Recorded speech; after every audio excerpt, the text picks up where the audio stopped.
بسم الله الرحمن الرحيم.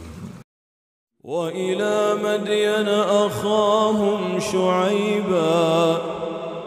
قال يا قوم اعبدوا الله ما لكم من إله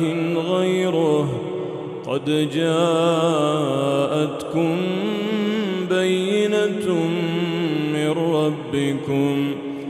فأوفوا الكيل والميزان ولا تبخسوا الناس أشياءهم ولا تفسدوا في الأرض بعد إصلاحها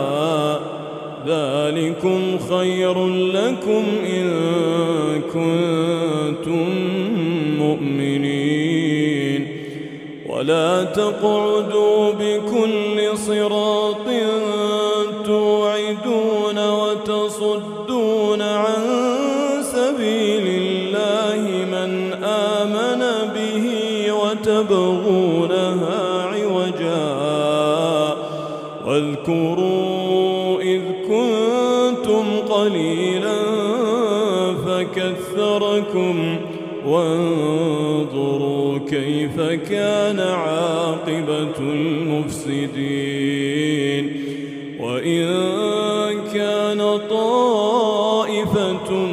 منكم آمنوا بالذي أرسلت به وطائفة لم يؤمنوا فاصبروا حتى يحكم الله بيننا وهو خير الحاكمين.